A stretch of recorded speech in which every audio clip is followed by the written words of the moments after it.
Kita sudah sampai kepada kitabus shalah. Thaharah sudah selesai insyaallah. Kalau dipanjang-panjangkan tidak akan selesai. Begitu luasnya ilmu, kita tutup sampai di situ. Kita langsung kepada kitabus shalah dari kitab Taqrib. Kitabus shalah ini membahas tentang salat. Pertama adalah mawaqitus sholati, waktu-waktu salat. As-shalatul mafrudatu khamsun. Kita harus tahu salat wajib itu hanya 5. Yang wajib aini ada 5.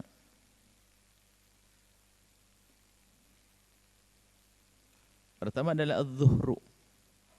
Salat zuhur.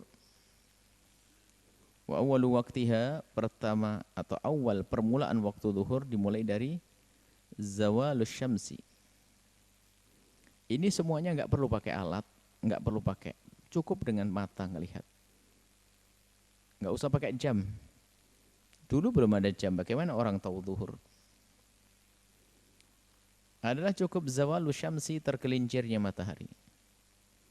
Jadi kalau dahulu kita masih menemukan di sebuah kampung, di kampung-kampung, setiap masjid itu ada, di beberapa masjidnya itu ada, dibuat seperti bangunan kecil begitu, kurang lebihnya setengah meter tingginya, ke atas tinggi begitu, ada semacam besi lancip ke atas begitu.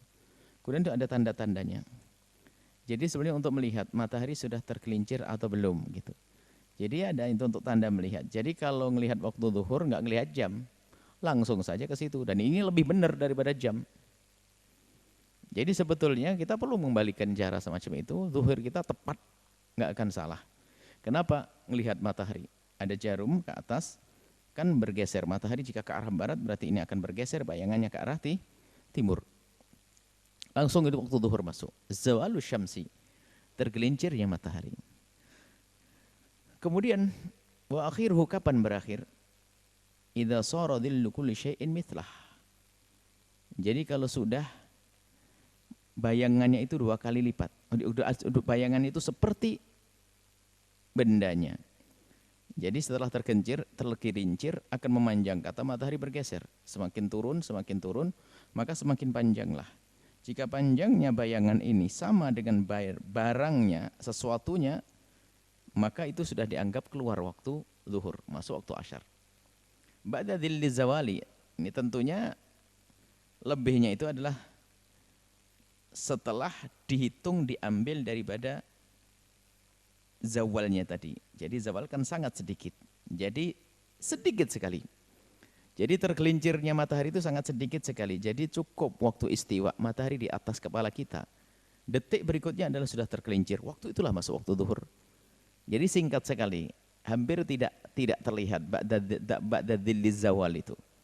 Jadi mudahnya adalah setelah matahari tergelincir, matahari terus ke arah barat. Dia akan semakin panjang bayangannya. Selagi bayangannya sudah sama dengan bendanya, maka sudah masuk waktu asyar. Jadi sebetulnya sederhana. Kalau perlu dipraktekkanlah, besok praktekkan. Ada betul enggak ini matahari waktu kita adzan zuhur itu? Lihat ke atas. Kalau belum tergelincir, belum waktu zuhur tiba. Kalau waktu asar wal ashru, adapun waktu asar itu awwalu waqtiha, permulaan waktunya adalah az-ziyadatu ala dhillil misli, jika bayangan itu sudah sama dengan benda yang punya bayangan, kemudian tambah sedikit sudah masuk waktu asar. Az-ziyadah ada tambahnya. Wa akhiruhu, dan akhirnya salat asar adalah fil ikhtiyar, ada waktu ikhtiyar. Boleh kita melakukan sampai di saat itu ila dhilli mithlaini. Jadi setelah bayangan itu lebih daripada bendanya, kemudian sampai 2 kali lipat, bayangannya 2 kali lipat benda panjangnya, itu waktu ikhtiyar. Wa fil jawazi ila ghurubi syamsi, dan boleh nanti sampai terbenam matahari. Jadi sampai terbenam matahari adalah waktu asar. Nanti ada tambahan misal waktu tahrim, haram. Kapan waktu haram? Kalau kita melaksanakan sholat tidak akan cukup, sehingga sebagian sholat kita lakukan di sholat di luar waktu, maka itu waktu haram. Kita tidak ke sana dulu, kita pahami teksnya dulu sini, bahwa kita untuk mengetahui gampangnya. Jadi kita pengen nyatanya, jangan kemana-mana dulu. Jadi besok bisa langsung praktek. Ambil sesuatu yang bisa tegak persis, lalu buat garis-garis. Setelah itu tunggu matahari tergelincir, tergelincir zuhur. Kita tunggu lagi, zuhur kita istirahat, matahari tak taunya bayangannya sudah 2 kali lipat masuk asar. Bayangannya sudah melebihi daripada bendanya, maka sudah masuk waktu asar. Sampai terbenam matahari. Nah, kalau sudah terbenam matahari, maka waktu maghrib. Jadi semuanya pakai mata langsung, nggak usah pakai jam. Kalau maghrib, waktu maghrib adalah wahid. Ini pendapat mazhab Imam Syafi'i dalam qaul jadidnya.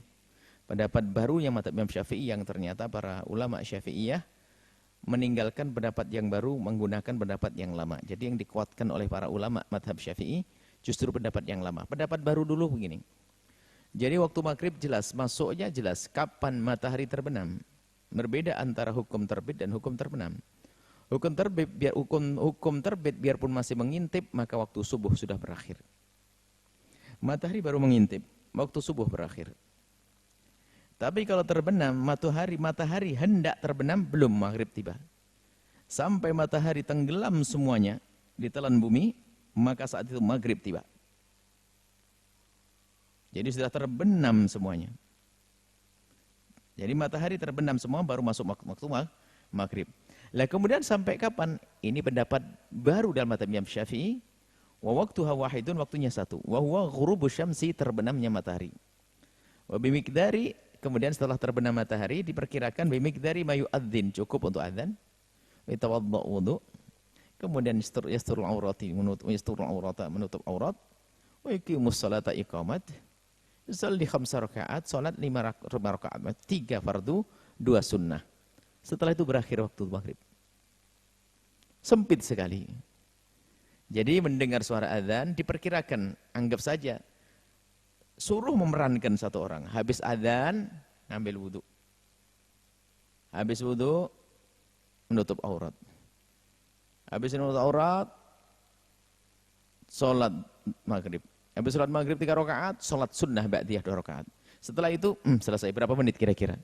Kalau 20 menit, anggap 20 menit waktu maghrib. Itu pendapat yang baru dalam mazhab Imam Syafi'i yang tidak dipakai oleh ulama Syafi'iyah. Lalu pendapat yang lama mazhab Syafi'i yang dikukuhkan adalah, nah ini, yang selama ini dipakai oleh kita.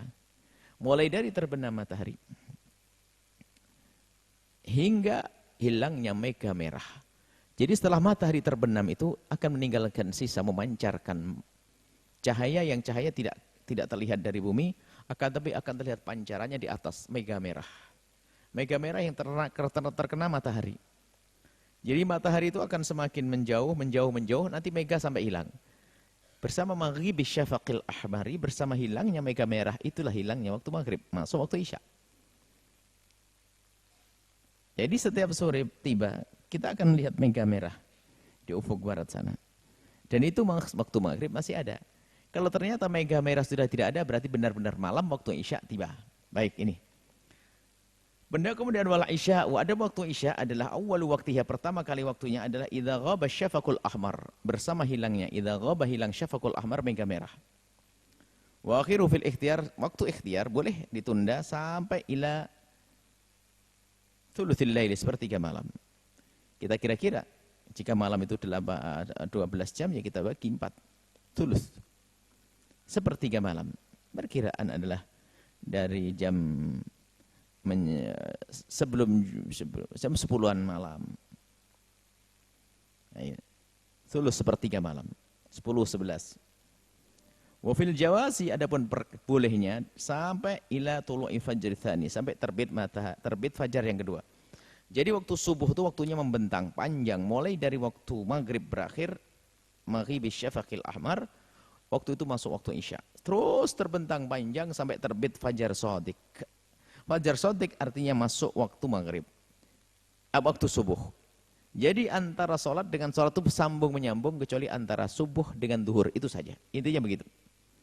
Jadi antara sholat dengan sholat waktunya sambung menyambung, kecuali duhur sama subuh, subuh sama duhur. Kalau subuhnya nyambung sama duhur, berarti kamu bangkong ketidurnya. Jadi beda, nggak ketemu. Tapi antara duhur dengan asar sambung, asar dengan maghrib sambung, maghrib dengan isya sambung. Menurut pendapat yang kukuhkan, isya sama subuh sambung. Wasubhu adapun waktu subuh awal waktiha pertama kali waktunya adalah tulu'ul fajri, tatkala terbit fajar ats-tsani yang kedua. Hal-hal semacam ini seharusnya santri coba-coba deh. Nanti pas nginep di mana, di Panjalang atau apa, kan tidak ada lampu, matikan lampu semuanya, bisa ngelihat semua. Dan coba terlepas daripada jamnya disimpan semuanya. Biar ngamalkan ilmu dikit-dikit, mulai ngelihat waktu zuhur, benar enggak? Zuhur sudah belum? Wah, semuanya ngelihat. Habis itu asarnya bagaimana? Maghrib, Isya, biar tahu mana syafaqul ahmar, mega merah. Kemudian subuh, nah fajar shadiq, ada fajar shadiq, ada fajar kadzib. Fajar kadzib, fajar shadiq. Fajar dusta adalah bukan fajar sesungguhnya. Fajarnya nggak bisa berdusta. Maksudnya belum beneran itu. Jadi setelah malam tiba, kita akan bersama di saat malam itu menjelang pagi, maka nanti akan ada pancaran putih memanjang ke atas. Kalau digambarkan seperti ekor serigala, memanjang, bukan merata di ufuk timur, tapi langsung melambung ke atas. Maka itu adalah dusta. Setelah itu akan hilang. Setelah hilang nanti akan muncul nanti. Merata, cerah. Di ufuk timur, memenuhi ufuk timur. Maka itulah baru fajar shadiq. Subuh tiba. Nah, ini seperti itu. Wa akhiru fil ikhtiyari ilal isfar. Isfar itu adalah terang. Jadi waktu subuh itu, waktu ikhtiar boleh kita menunda sampai terang. Selagi matahari belum terbit, terang. Nah.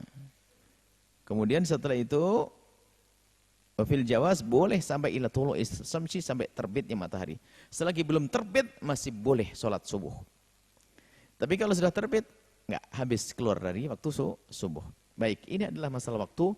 Kemudian yang perlu difahami juga, di dalam ibadah seperti sholat, maka dalam keyakinan seorang laki melakukan sholat berkenaan dengan waktu harus ada dua. Pertama, kan syarat sahnya sholat adalah masuk waktu sholat. Syarat sahnya sholat diantaranya adalah masuknya waktu. Kalau belum masuk waktu sholat tidak sah sholatnya. Masuknya waktu sholat. Nah, masuk di sini adalah pertama adalah keyakinan atau dhonnya seorang yang lagi melakukan sholat. Yang pertama adalah dhonnul mukallafi. Yang kedua adalah hakikatul amri. Maksudnya begini. Kalau kita melakukan sholat, itu harus menduga kalau waktu sudah masuk. Kalau Anda melakukan sholat sementara Anda tidak menduga waktu belum masuk atau sudah masuk, enggak sah sholat Anda. Harus dalam dugaan Anda, waktu sudah masuk dalam dugaanku. Yang kedua adalah, dan memang waktu benar masuk secara sesungguhnya. Kalau satu saja misalnya menduga masuk, waktu sudah masuk, tapi ternyata belum, enggak sah. Contoh, kita akan tidur, kita akan sholat duhur. Tapi kita tidur qailulah. Sementara karena ngantuk banget, kita pengen sholat duhur, habis duhur mau tidur lagi. Betul, tidurnya jam 10 pagi. Jam 10 mau qailulah. Jam 10, tiba-tiba melek terbangun, ya Allah sudah jam 1. Sementara duhur jam berapa? Jam 2? Berarti jam 1 sudah asar duhur belum? Karena duhur masuk jam 12, sementara terbangun jam 1. Karena sudah jam 1, sholat duhur dia. Berarti sudah menduga kalau duhur sudah jam 1. Berarti sudah masuk 1 jam lewat saya. Enggak kedengar adzan. Lalu sholat. Setelah sholat, assalamualaikum, waalaikum. Ada teman yang ngekek ketawa. Kenapa? Jamnya saya rubah. Hah? Padahal sekarang masih jam 11. Sah sholatnya? Tidak sah. Karena hanya menduga saja, tapi hakikatnya belum. Atau sebaliknya, kamu tertidur. Tidak biasa tidur siang, tidak biasa qailulah. Biasanya kaithurah. Tidurnya... Dia enggak, qailulah tidur banyak. Qailulah tidur sedikit maksudnya. Qailulah, kamu tidak biasa qailulah. Enggak pernah tidur siang. Akhirnya hari itu tidur siang. Setelah tidur siang ya bangun itu ya setengah sadar, setengah enggak.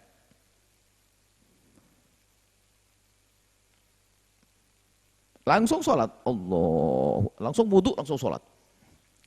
Akhirnya Assalamualaikum, tanya ngomong, emang ente sholat apa? Duhur. Emang sudah masuk duhur? Enggak tahu. Enggak tahu. Terus gimana kamu sholat? Dilihat jam 1:30. Zuhur atau belum? Padahal memang sudah zuhur. Cuman waktu dia melakukan sholat tadi, dia nggak tahu kalau waktu zuhur sudah masuk. Nggak sah. Harus mengetahui kalau waktu zuhur sudah dan hakikatnya sudah masuk. Ada dua syarat. Makanya, dhannul mukallafi dan hakikatnya. Hakikatnya. Ini adalah berkenaan dengan waktu dan tidak sah sholat kecuali waktu sudah masuk. Dalam pembahasan usul fikih panjang nanti tentang waktu itu ada waktu. Dalam waktu sholat, waktu ibadah, kalau sholat waktunya adalah muwassa. Muwassa itu adalah waktunya panjang. Artinya waktu zuhur bisa digunakan untuk berkali-kali zuhur. Kalau mudhayyak waktunya itu mepet kayak sok puasa. Bulan Ramadan satu hari hanya bisa dipakai puasa untuk Ramadan satu hari. Tapi kalau waktu zuhur itu waktunya panjang, mulai dari jam 12 sampai jam 3. Itu waktu zuhur, maka kita bisa melakukan 15 zuhur. Bagaimana 15 zuhur? Kemarin ketiduran 15 hari, berarti dia harus mengqadha 15 kali zuhur. Jadi boleh dilakukan di itu. Maka waktunya muasa luas. Baik, ini adalah masalah waktu. Jadi enggak susah untuk mengetahui waktu sholat, tidak susah. Adalah dengan cara-cara alam semuanya. Alami semuanya, enggak repot, enggak usah pakai jam.